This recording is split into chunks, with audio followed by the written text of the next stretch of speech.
SC/ST आयोग के सदस्य आदरणीय ओम प्रकाश नाइक जी, मैं जानना चाह रहा हूँ इस समय उत्तर प्रदेश में 1,72,000 शिक्षा मित्र न्याय के लिए गुहार लगा रहे हैं। क्या उत्तर प्रदेश की जो सरकार है जो कहती है कि सबका साथ सबका विकास, तो आप इसके विषय पर क्या कहना चाह रहे हैं? हमारी सरकार सबको साथ लेके चल रही है और जो शिक्षा मित्रों का जो प्रकरण है सरकार उस पर गंभीर है और सरकार उस पर विचार कर रही है और आप खड़ी होगी इसको रोक नहीं रहे जो हमारी बात। लेकिन अभी शिक्षा मित्र 4,000 इसमें आत्महत्या कर चुके और काल के गाल में समा गए, इस पर आप क्या कहना चाहेंगे? शिक्षा मित्रों का जो प्रकरण जो माननीय सुप्रीम कोर्ट में था, सुप्रीम कोर्ट के बाद में जब राज्य सरकार के अधीन आया तो राज्य सरकार ने शिक्षा मित्रों को जो भी इनका ये था कि भाई हम शिक्षा मित्रों को बाहर नहीं करेंगे और उन संविधान के तहत हम जो है आज आप शिक्षा मित्रों को जो भी सरकार अपने जो भी अनुदान के रूप में या जो भी उनका तनख्वाह दे रही है, लेकिन उस पर सरकार गंभीर है और सरकार जल्दी से जल्दी शिक्षा मित्रों का निर्णय करेगी। अभी उत्तर प्रदेश में बंजारा समाज आपके साथ था और आपके कहने से उत्तर प्रदेश में पूरा 100% वोट दिया। आज तक बंजारा समाज को आरक्षण नहीं मिल पाया और आप भी बहुत काफ़ी समय से लड़ाई लड़ रहे हैं अनुसूचित जाति जनजाति के लिए, तो उसके विषय पर आप क्या कहना चाहेंगे? हाँ, मेरा वर्तमान में जो सरकार है, इस सरकार में मेरे 2 इशूज़ थे और पहले से चले आ रहे थे। एक, बंजारा समाज को अनुसूचित जनजाति का दर्जा देना, दूसरा बंजारा समाज की बस्तियों को राजस्व गांव का दर्जा। राजस्व गांव के दर्जे में हमारी पूर्व जो सरकारें रहीं, हमारी जो वर्तमान में सरकार थी 2000 में राजनाथ सिंह ने शासनादेश भी जारी किया, लेकिन शासनादेश होने के बाद में जब हमारी सरकार चली गई थी तो जो राजनाथ सिंह के बाद में जो भी सरकार आई उस सरकार ने अपना एक नोटिफिकेशन जारी किया कि किसी विशेष जाति के गाँव को राजस्व गाँव का दर्जा नहीं दिया जा सकता। हमने सरकार से बार बार हमने वही आग्रह किया कि हम लोग, सरकार के दिमाग में शायद ये बात रही होगी, अधिकारियों ने डाली होगी कि बंजारा समाज सर्व समाजों के बीच में रहता है और एक जाति का राजस्व गाँव कैसे हो जाएगा। हमने जब उनको बताया है कि बंजारा समाज मुख्य गाँव से अलग अपनी बस्तियों में रहता है और इसी कारण से इनके राजस्व गाँव यदि बन जाते हैं तो अगर ये एक गाँव में है, एक समूह में है, तो इनका कोई दोष नहीं है, अपने समाज के साथ में रह रहा है।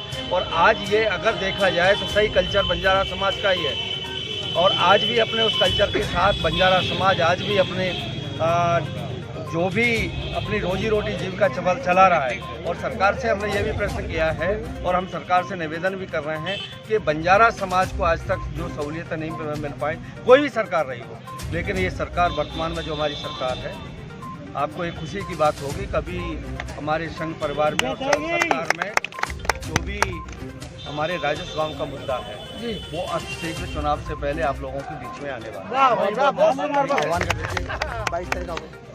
दूसरा साहब, आप अभी हमें जानकारी मिली कि आप 22 नवंबर को एक कार्यक्रम उत्तर प्रदेश लेवल का लखनऊ में करने जा रहे हैं, उस विषय पे आप क्या संदेश देना? मैं यहाँ पर जो आया हूँ, माननीय श्रीपाल सिंह जी का यहाँ पर गृह प्रवेश था, एक काम है, तो उन्होंने मुझे आमंत्रित किया था।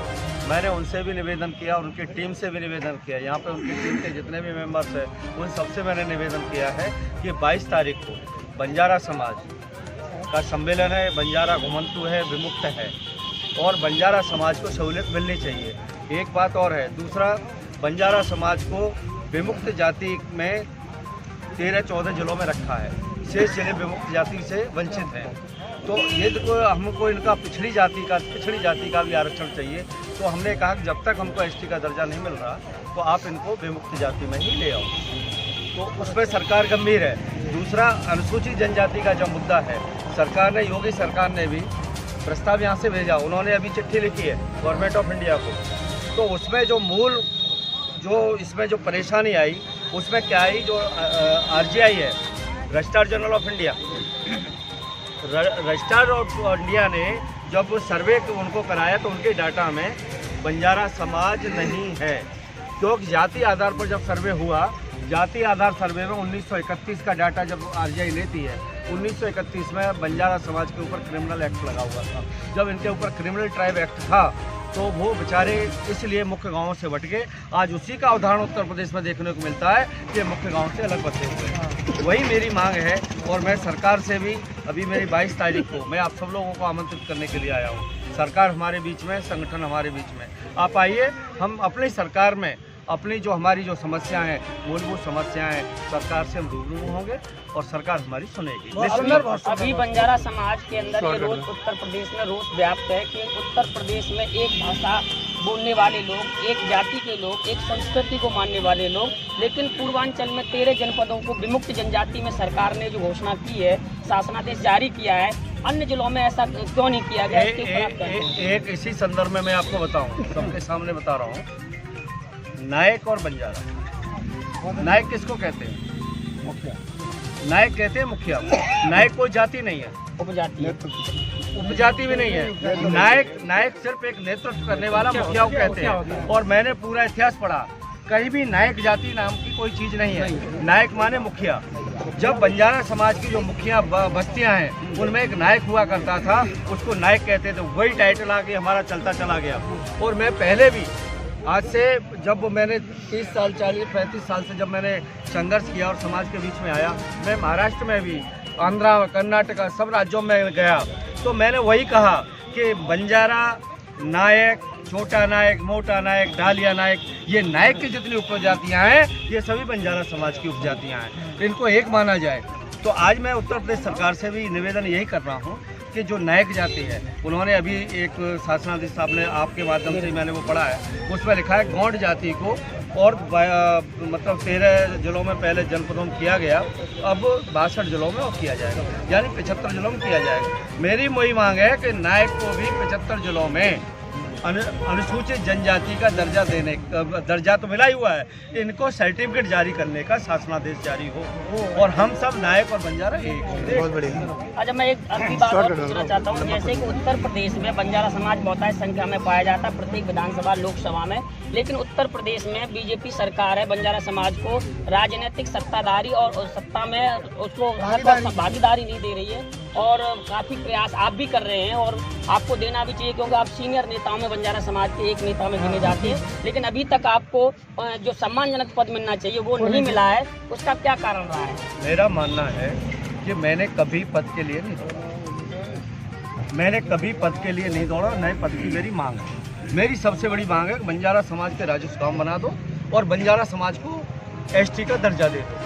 इससे बड़ा मुझे कोई भी वो नहीं। बहुत बढ़िया, बहुत बढ़िया। लेकिन बंजारा समाज की ये मांग है कि आपको वो अपने मतलब हक के लिए आपको वहाँ नेता बनना चाहता है, नेतृत्व के लिए आपको मुखिया देखना चाहता है, तो सरकार को सोचना चाहिए संगठन में या किसी मेंबर में कहीं कहीं रखना चाहिए उनको। ये सरकार, ये हमारे समाज का प्यार है, प्रेम है और हमारे काम को देखते हुए, काम भावनाओं को देखते हुए, बंजारा समाज के प्रति हमारे लगाव को देखते हुए समाज आज पूरा मेरे साथ जो खड़ा हुआ है, मैं अपने समाज का कृतज्ञ हूँ, समाज का आभारी हूँ कि समाज मुझे दिल से चाहता है।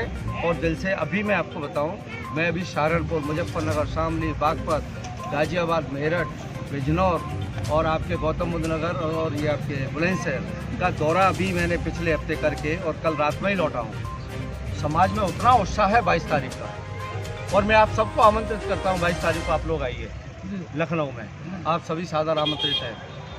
अच्छा नायक साहब, हम एक प्रश्न और पूछना चाहते हैं कि जो विगत समय में 69,000 शिक्षक भर्ती हुई, आयोग ने भी ये माना है कि उसमें घोटाला हुआ है, लेकिन सरकार उसको मानने को तैयार नहीं। आप इस विषय पर क्या कहना चाहते हैं? देखिए, उसमें जांच चल रही है, सरकार ने माना है तो सरकार, आप लोगों की उच्च स्तरीय जितने भी शिक्षा मित्र थे, हमारे संगठन ने बैठ के बात की, हमारे मंत्रियों ने बैठ करके बात की, और आप लोगों के हित में अच्छे सच्चा क्या हो सकता है उसमें सरकार गंभीर है और सरकार शिक्षा मित्रों के साथ है।